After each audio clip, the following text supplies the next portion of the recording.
10वीं 12वीं के इम्तहान महत्वपूर्ण होते हैं। 10वीं के इसलिए महत्वपूर्ण कि उसके बाद बच्चा एक स्ट्रीम जो है किस स्ट्रीम में जाएगा, कॉमर्स में जाएगा, आर्ट्स में जाएगा, साइंस में जाएगा, स्ट्रीम चुनता है और 12th के बाद अपना वो वापस यूनिवर्सिटी या कॉलेज में जाता है, तकनीकी शिक्षा में जाता है। तो ये दोनों परीक्षाएं कैसे और उसके बाद अगर हुई हैं तो उसके बाद ये बच्चे फिर आगे कब कौन सी कक्षा में पढ़ पाएंगे? मैं आपको इस मेरा निवेदन करूं कि राजस्थान सरकार के जितने भी हमारे माध्यमिक शिक्षा बोर्ड के एग्जाम्स थे, विशेष रूप से कक्षा 10 और 12 के, वह 30 तारीख तक संपन्न हो चुके हैं। आज हमारा 12th का माध्यमिक शिक्षा बोर्ड का परीक्षा परिणाम घोषित होने की स्थिति में है। तो सीबीएसई की तुलना में यदि हम राजस्थान बोर्ड की बात करें तो राजस्थान बोर्ड थोड़ा आगे है। सभी परीक्षाएं बड़ी हिम्मत से करी, हमारे सब गुरुजनों ने बड़ी मेहनत की, सोशल डिस्टेंसिंग का ध्यान रखा, सैनिटाइजर का भी हमने उपयोग करते हुए विशेष रूप से जितने भी बच्चे थे हमने इस बात का प्रयास किया कि कोविड के उसमें चपेट में नहीं आए और निसंकोच और बढ़िया परीक्षा दें। ये जो बच्चे अब 10वीं से 11वीं में आ गए, खासतौर पर उनकी बात करते हैं, या यूं मान के चले कि छोटी कक्षाओं के बच्चे भी 7वीं के बाद ये स्कूल का मुंह कब देख पाएंगे? सर, जैसे अपन 2-4 दिन से अखबार देख रहे हैं तो विस्फोट बढ़ ही रहा है, परंतु पहले जो डर बैठा था हमारा जब कोविड स्टार्ट हुआ और मार्च में जब हमको एकदम परीक्षाएं बंद करनी पड़ी, उस समय के डर और अभी के डर में कुछ अंतर है। हम इस बात को महसूस कर पाए कि जो लापरवाही करेंगे वही परेशान होंगे, तो जो बच्चे लापरवाही नहीं कर रहे हैं, और हमने महसूस किया एग्जाम्स के दौरान भी कि बड़े बच्चे सोशल स्टैंडिंग रख रहे थे, सोशल डिस्टेंसिंग के साथ में उन्होंने एग्जाम दिए हैं। और अब जो इस विशेष रूप से कक्षाओं का जो सवाल है वह कक्षाएं 31 जुलाई तक तो सरकार ने बंद रख रखी है। मैं सोचता हूँ 1-2 दिन पूर्व सरकार डिसीजन लेगी अपनी स्थिति को देखते हुए राजस्थान में, उसके अनुसार ही निर्णय हो पाएगा। शिव जी, आपके पास बहुत सारी शिकायतें आती होगी, खासतौर पर इन दिनों स्कूल्स और उसके साथ साथ जो अभिभावक है उनको एक जंग चल रही है। अभिभावक जाते हैं और कहते हैं कि हम फीस क्यों दें, खासतौर पर प्राइवेट स्कूल्स में, वो शिकायतें भी आपके पास आती होंगी। तो ये जो फ़ी का चक्कर है, कौन फ़ी ले, कौन नहीं ले, कौन दे, कौन नहीं दे, और उसके बाद ऑनलाइन कक्षाएं हैं तो वो कितनी है, उनकी गुणवत्ता क्या है, ये बहुत सारी चीज़ें आपके पास आ रही होंगी। ये मुद्दा क्या है और उसके क्या क्या सॉल्यूशंस अब तक हुए हैं? आपके क्वेश्चंस का पहला पार्ट जो है फीस से रिलेटेड है सर, तो फीस से रिलेटेड मैं निवेदन करूँ आपको कि जब मार्च में हम एकदम लॉकडाउन के दौरान बंद रहे विद्यालय, तो हमारे निदेशक महोदय ने एक आदेश जारी किया था। उसमें निजी स्कूलों को ये निर्देश दिए थे कि फीस के लिए वो प्रेशर नहीं डालें और एक डेफर्ड की फीस को 3 माह के लिए। इसका तात्पर्य यह था कि 3 महीने डेफर्ड अर्थात 3 महीने बाद देनी पड़ेगी उनको, लेकिन देनी तो पड़ेगी। सर, इसका रीजन ये है कि वो फीस के ऊपर ही डिपेंड करता है, उनके टीचर्स की सैलरी वगैरह बहुत से खर्चेज होते हैं। तो सरकार ने मानते हुए कि भाई जिस पेरेंट्स के पास अच्छी आमदनी है और वो देने की स्थिति में है वो तो दे सकता है, परंतु उसको बाध्य नहीं किया जाए, डेफर्ड रखी जाए, और जब वो बच्चा टीसी अगर लेना चाहे तो पूरी फीस जमा करके ले। आज ही आपने महसूस किया होगा सर, आज न्यूज़पेपर में भी आया, राज्य सरकार ने महसूस किया कि जब 31 जुलाई तक हमने विद्यालय बंद रख रखे हैं और विद्यालयों की चूंकि जून तक की फीस डेफर्ड रखी गई थी आदेश के तहत, तो कुछ कंफ्यूजन आप जैसा बता रहे हुआ सर, और इसको आज राज्य सरकार के इस आदेश से क्लियर भी हो गया है कि अब फीस के लिए दबाव नहीं बनाया जाएगा, डेफर्ड रखी जाएगी विद्यालय खुलने तक। जी, यानी जब तक विद्यालय में विद्यार्थी नहीं जाते हैं तब तक एक तरह से डेफर्ड है, और स्कूल बाध्य नहीं कर सकते या कर सकते हैं? नहीं, बाध्य नहीं कर रहे हैं। हम तो ये कहते हैं उनको कि ऑनलाइन जैसे अध्ययन कर रहे हैं, क्योंकि ऑनलाइन में भी उनको कहीं से लाना पड़ेगा, स्टाफ पूरा इन्वॉल्व होगा, तो जो पेरेंट्स आसानी से फीस दे पा रहे हैं वो तो दे रहे हैं सर, परंतु बाध्य नहीं किया जाए, ये निर्देश है। जी, बाध्य का अर्थ ये हुआ कि स्कूल ये नहीं कह सकते कि आप जमा कराएं और अभिभावक स्वतंत्र हैं। अगर ऐसे में कोई अभिभावक आप तक आता है कि किसी विद्यालय ने उनसे कहा कि आप फीस जमा कराइए ही कराइए, तो क्या विद्यालय के खिलाफ क्या कार्रवाई आप कर सकते हैं? सर, आपने सही कहा, ऐसे कुछ शिकायतें कुछ विद्यालयों की आई थी। तो होता क्या है कि कुछ विद्यालय, बड़े बड़े विद्यालय ऐसे हैं कि जो फीस सीधी स्कूल में नहीं लेते हैं, उन्होंने पर्टिकुलर किसी बैंक से कॉन्टैक्ट कर रखा है, और बैंक के आजकल सॉफ्टवेयर बने होते हैं, तो रूटीन से जिन जिनकी फीस जमा नहीं होती तो उनके मैसेज चला जाता है कि आपकी फीस जमा नहीं हुई, और वो जो सेट लैंग्वेज है उस लैंग्वेज से किसी किसी विद्यालय में कंफ्यूज हुआ। तो हमने पेरेंट्स से भी बात की और संबंधित प्रबंधन से बात की, तो उन्होंने कहा सर कि हमारी तरफ से कोई मैसेज नहीं है, क्योंकि रूटीन से बैंक से मैसेज गया इसलिए कंफ्यूजन हो सकता है, किंतु राज्य सरकार के आदेश की पालना के लिए सभी बाध्य हैं और सभी कार्य कर रहे हैं। शिव जी, यहाँ एक प्रश्न और आता है, जैसा आपने अपने उत्तर में संकेत दिया कि विद्यालय को चलाना भी है, जो भी विद्यालय है उसके अपने एस्टेब्लिशमेंट के बहुत सारे खर्चे होते हैं। सरकारी विद्यालय के खर्चे सरकार उठा लेती है, निजी विद्यालय को उठाने पड़ते हैं। उसके बिजली के खर्चे, पानी के खर्चे, बिल्डिंग मेंटेनेंस के खर्चे, उनका स्टाफ जो भी है, सारा स्टाफ नहीं भी आए तो ऑनलाइन भी पढ़ा रहा है, उस शिक्षक को मानदेय भी देना पड़ता है। तो अगर ये विद्यालय डेफर्ड रखकर अगर फी नहीं लेंगे तो ये खुद अपना खर्चा कैसे निकालेंगे? सर 100% पेरेंट्स ऐसे नहीं है कि जो फीस जमा नहीं करा पा रहे हैं। तो ये तो जो जिनकी स्थिति ऐसी हुई, कुछ ऐसे बिजनेसेस हैं सर जो तो बहुत अच्छे चले इन दौरान, और कुछ बिजनेस ऐसे हैं जिसमें वास्तव में दिक्कत आई है। तो ये कुल मिला के पेरेंट्स के लिए छूट है। पेरेंट्स जो जमा करा रहा है वो आसानी से करा भी रहा है। जैसे हम गवर्नमेंट सर्वेंट है, दूसरी भाषा में कहें तो हम गवर्नमेंट सर्वेंट की कहाँ सैलरी की प्रॉब्लम हुई सर, तो उनकी फीस तो जमा हो रही है। शिव जी, ये जो संकट है उसके बाद आपको क्या लगता है शिक्षा का स्वरूप, सरकारी शिक्षा भी हम उसमें शामिल कर लेते हैं। सरकारी शिक्षकों ने भी इस दफ़े बहुत ऑनलाइन कक्षाएं बच्चों की ली, उनकी उपस्थिति भी ली और उनको पढ़ाया भी, लेकिन दिक्कतें दूसरी थी कि बहुत सारे बच्चों के पास मोबाइल्स नहीं है, कई गाँवों में नेटवर्क नहीं, वो दिक्कतें ज़रूर रही। लेकिन फिर भी आपको लगता है कि इस कोविड-19 संकट के बाद हमारी शिक्षा, जिसमें सरकारी शिक्षा भी शामिल है, वो थोड़ी बहुत धीरे धीरे डिजिटल प्लेटफॉर्म पर जाएगी? सर निश्चित रूप से, मानते हुए भी सीबीएसई ने भी, आपको ध्यान हो तो सर, पाठ्यक्रम को भी रिड्यूस किया है। तो सरकार भी इस बात को मानती है कि इतना जो अपनी क्लासरूम टीचिंग होती है और डिस्टेंस की टीचिंग होती है उसमें कुछ तो अंतर आना ही है। इसको सोचते हुए, और अब मैं राजस्थान की बात करूँ सर, तो हमारा स्माइल प्रोग्राम है। डेली बच्चे को 9 बजे तक हमारा जो मैसेज कन्वे हो जाता है, हमारे इस ढंग से वीडियो व्हाट्सएप ग्रुप बने हुए हैं। जयपुर से हमारे पास डिस्ट्रिक्ट लेवल पर उनके वीडियोस के लिए आते हैं कि इस लाइन पर ये वीडियो क्लास वाइज कक्षा 1 से 12 तक विभिन्न विषयों के, उन 9 बजे तक उन बच्चों तक व्हाट्सएप ग्रुप में पहुंचा देते हैं। सभी गुरुजी उस बारे में है और हमारे यहाँ पर भी जुड़े हुए। परंतु जो आपका मुख्य प्रश्न ये है कि जिनके पास मोबाइल नहीं है, आपका एंड्रॉइड, वो क्या करें? तो सरकार ने दूसरी बात सोची कि आप लोगों से संपर्क किया ऑल इंडिया रेडियो से, आपने जो शिक्षा वाणी 11 बजे से लेकर 11:55 तक जो विभिन्न पाठ आप आयोजित कर रहे हैं, तो रेडियो में सोचता हूँ आसानी से सभी जगह उपलब्ध भी है और नेटवर्किंग की प्रॉब्लम रेडियो में नहीं है, तो इसका लाभ भी बच्चे ले रहे हैं। तीसरा, दूरदर्शन से भी सर कॉन्टेक्ट किया शिक्षा दर्शन में, उसके तहत भी कार्य हो रहे हैं। तो तीनों ही प्रकार के कार्य हो रहे हैं।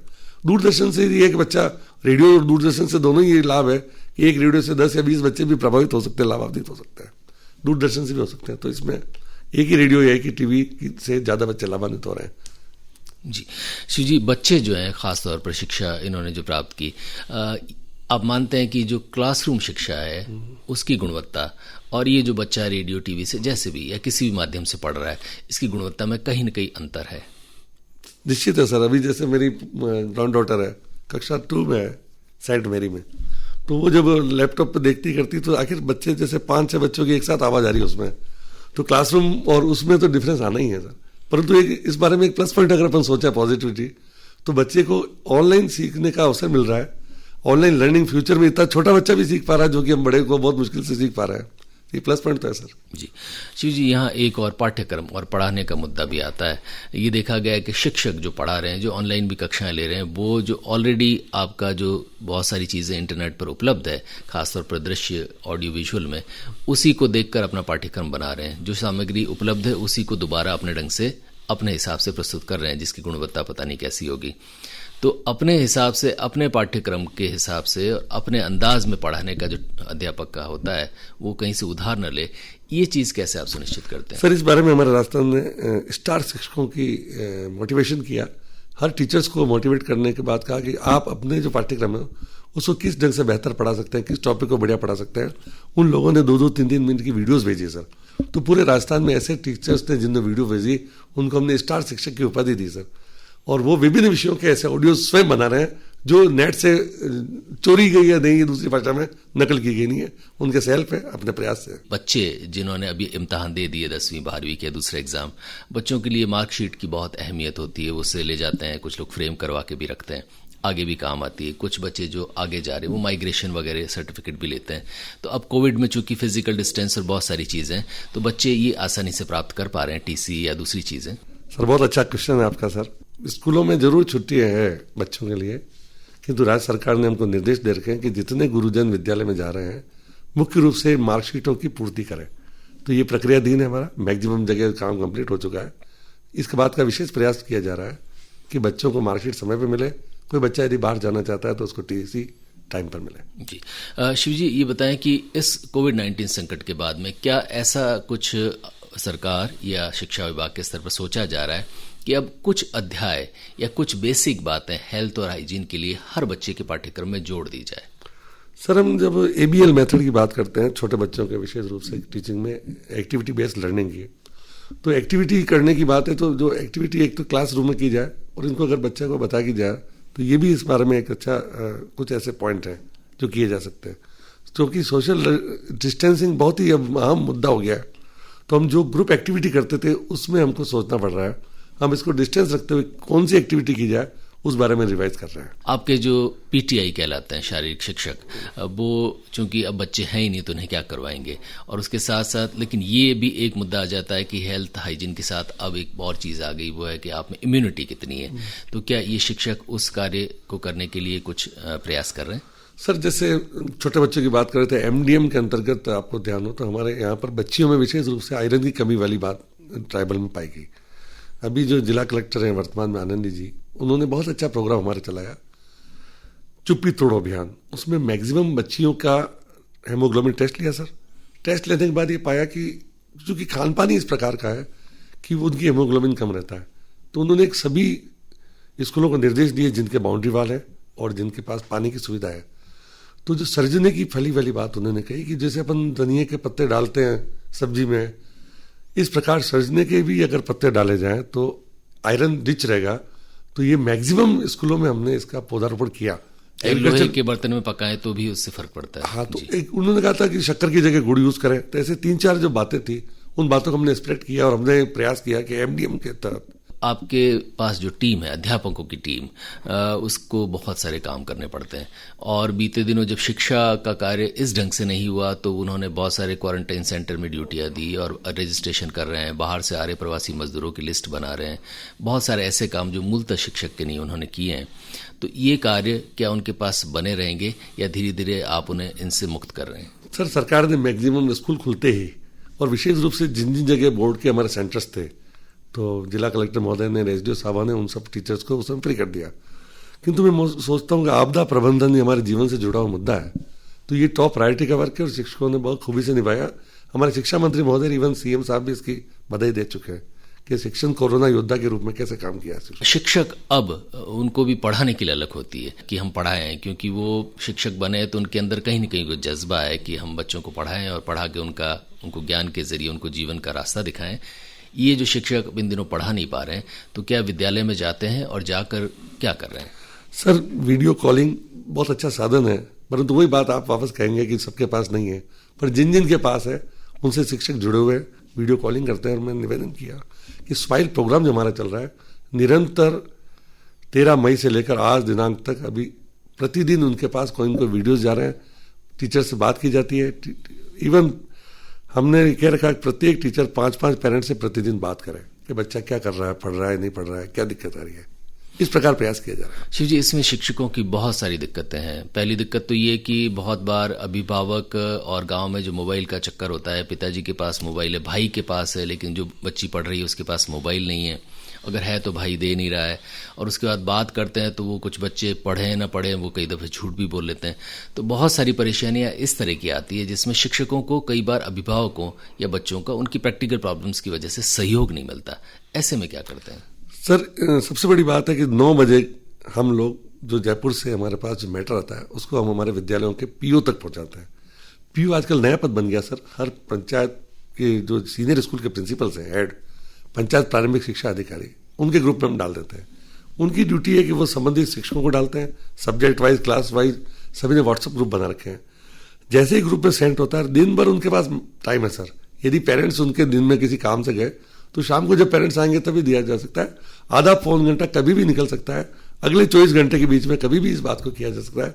इसलिए टाइम बाउंड नहीं होने से ये दिक्कत कम आ सकती है। बच्चे जो हैं स्कूल में 31 जुलाई के बाद या जब भी किसी भी फॉर्म में स्कूल खुलते हैं तो खुलना एक मुद्दा है, लेकिन माँ बाप बच्चों को उसके बाद भी भेजेंगे स्कूल या नहीं, ये एक बहुत बड़ा, क्योंकि अभी भी अभिभावक भयभीत है कि हमारा बच्चा बाहर जाएगा तो वो कोविड-19 वायरस से कहीं ग्रसित ना हो जाए, परेशान ना हो जाए, और बच्चे की हिफाजत उनकी जिम्मेदारी भी होती है और बहुत इसको लेकर वो संवेदनशील भी होते हैं।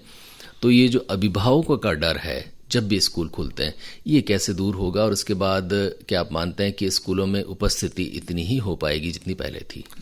हाँ, थोड़ी बहुत उपस्थिति कम होने की संभावना तो लगती है सर, क्योंकि अभिभावक अवेयर होते होते होंगे। कुछ तो अवेयर है, अभिभावक बड़े जागरूक हैं, और हर विद्यालय ने एंट्री पॉइंट पर सैनिटाइजर की व्यवस्था की है। हर एक उनको कह रखा है कि हम उनका टेम्परेचर लें, उसके बाद उनके हाथ वॉश करने के बाद ही बच्चों को बिना प्रार्थना, फिलहाल हम चाह रहे हैं प्रार्थना सभा नहीं हो, क्योंकि गैदरिंग नहीं हो और बच्चे क्लास में बैठे और डिस्टेंस से बैठे। अभी भी इवन ऑड होगा या उस विद्यालय की क्या व्यवस्था होगी, ये उस विद्यालय की कैपेसिटी पर डिपेंड करेगा सर, कि जो बच्चा जैसे 40 बच्चे बैठ सकते हैं क्लास में, तो हम 40 नहीं बैठाएंगे, 16, 17 या 18 जो दो उसकी दूरी के अनुसार बैठाएंगे। शिवजी, शिक्षक और उसकी गुणवत्ता, शिक्षक जो पढ़ा रहा है, ये एक प्रश्न है, और ये प्रश्न बीते दिनों जब ऑनलाइन कक्षाएं हुई तब बहुत ज़्यादा उभर कर आया। यहाँ एक अजीबोगरीब सा विरोधाभास है कि जिस सरकारी शिक्षा को बहुत सारे लोग कमतर मानते हैं और मानते हैं कि सरकारी विद्यालय में कुछ नहीं होता, सरकारी विद्यालय अच्छा नहीं पढ़ाते, तो पता चलता है कि सरकारी विद्यालयों के शिक्षक ज़्यादा क्वालिफाइड हैं और ज़्यादा अच्छा पढ़ा सकते हैं और पढ़ा भी रहे हैं। लेकिन इसके ठीक विपरीत स्थितियां देखने में आई कि बहुत सारे निजी स्कूल जिनका बहुत नाम है और जिनसे जो एक तरह से बहुत मोटी फीस भी बच्चों से लेते हैं, वहाँ जब ऑनलाइन कक्षाएं उन्होंने लेनी चालू की, तो चूंकि पहले तो पता नहीं था कि बच्चे क्या जाकर पढ़ रहे हैं, तो बहुत सारे अभिभावकों को ये चिंता हुई कि ये जो फैकल्टी वहाँ पढ़ा रही है, इससे हमारे बच्चे क्या पढ़ पाएंगे। तो ऐसी शिकायतें भी आपके पास बहुत सारी आई होगी जहाँ पता चला कि फैकल्टी निजी विद्यालयों में जो बहुत सब स्टैंडर्ड है। सर, निजी विद्यालयों का तो मैक्सिमम डिपेंड करता है हमारे पेरेंट्स पर। जितना पेरेंट्स जागरूक होगा उसके हिसाब से पता लगाएगा। बहुत से नामी विद्यालय हैं, मान लो वहाँ फैकल्टी की भी कमजोर रही है, तो आजकल पेरेंट्स इतने जागरूक है कि वहाँ पर से बच्चे ट्रांसफर करके दूसरे स्कूलों में ले जाते हैं।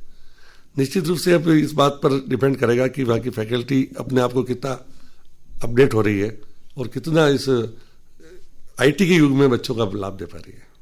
तो ये जो एक्सपोजर हुआ, आपके पास ऐसी शिकायतें अगर आए कि फैकल्टी कमजोर है, तो आप उसके खिलाफ कुछ कार्रवाई कर रहे हैं अगर आती हैं तो? सर, डिपेंड करता है कि अगर फैकल्टी कमजोर है तो अपने आप उस विद्यालय का नुकसान होने वाला है, क्योंकि वहां से बच्चे निकल जाएंगे। तो मैनेजमेंट को सोचना पड़ेगा कि फैकल्टी को अच्छा रखे, जिससे वहां अधिक से अधिक बच्चे आकर्षित हो। और एक और मजेदार बात हुई कि बहुत सारा माइग्रेशन है इन दिनों। ये भी देखा होगा आपने कि एक स्कूल से पेरेंट्स चाह रहे हैं दूसरे स्कूल में चले जाए, दूसरे से तीसरे चले जाए। ये भी एक तरह से ट्रेंड बन गया फैकल्टी को देखते हुए। बिल्कुल सही है सर, ऐसे काफी एग्जाम्पल्स हैं हमारे पास। फैकल्टी को देखने के बाद ही विशेष रूप से बड़ी कक्षाओं में जी बच्चे माइग्रेट हो रहे हैं। जी शिव जी, ये बताएं कि कोविड-19 का संकट तो हमारे पास है और कब खत्म होगा पता नहीं। इससे शिक्षा, और जैसा शुरू में प्रश्न किया था, इसी को कंक्लूड करते हैं, शिक्षा ने क्या एक तरह से मैसेज लिया, क्या संदेश लिया, और शिक्षक और शिक्षण व्यवस्था में और क्या क्या बदलाव आपको लगता आए जिन्हें करना अब अनिवार्य हो गया? सबसे बड़ी बात तो स्वच्छ रहने की बात, जो हम अखबारों में सुनते थे, हाथ धोना, साबुन से हाथ धोना, क्योंकि MDA में तो हमारा एक सिस्टम है सर, साबुन से हाथ धोने के बाद ही बच्चा भोजन करता है। और हमारी भारतीय संस्कृति को भी लागू करने लगे हम, हाथ मिलाना बंद किया, हाथ जोड़ना प्रारंभ किया स्वच्छ रहने के लिए। और फिर सोशल डिस्टेंसिंग सबसे बड़ी बात है, हम तो सोशल ज़्यादा हैं, अब हमको इस बारे में बहुत जागरूक रहने की आवश्यकता है। जितने सोशल फंक्शन हैं उसमें भी हमको सचेत रहने की जरूरत हो रही है। और अगर दोनों बातें हो रही है सर, पेरेंट किसी भी जगह, अगर हम भी किसी के घर जाते हैं तो हमारे मन में एक प्रकार से इस प्रकार का डर है, क्या पता वहाँ स्वच्छता है या नहीं। और जिसके घर आप जा रहे हो उस घर वाले को भी सोचता है ये जो आ रहे हैं बाहर से वो किस प्रकार है। तो दोनों को जागरूक रहने की जरूरत है और दोनों को सचेत रहने की जरूरत हो रही है। इसी प्रकार से पेरेंट्स, बच्चे और स्कूल तीनों ही अपने आप में डर, जैसे आप कह रहे हैं कि अभिभावक को परेशानी हो रही है, इधर बच्चे भी सोच रहे हैं कि क्या होगा, इधर वहाँ के टीचर्स और वहाँ का मैनेजमेंट सोच रहा है कि बाहर से कोई बच्चा पॉजिटिव तो नहीं है। तो सभी एक प्रकार से इस प्रकार का माहौल है। तो बिना टेस्टिंग और उसके पता नहीं लगता है। तो भगवान की कृपा से हमारे यहाँ पर अच्छी रेट है ठीक होने की। और ये प्लस पॉइंट है, ये वो जो डर था सर पुराना, 3 माह पुराना डर और आज के डर में बहुत अंतर है सर। आज अगर कुछ बच्चा सेफ्टी रख रहा है, खान पान का ध्यान रख रहा है और जो सोशल डिस्टेंसिंग का ध्यान रख रहा है, तो वो बच पा रहा है।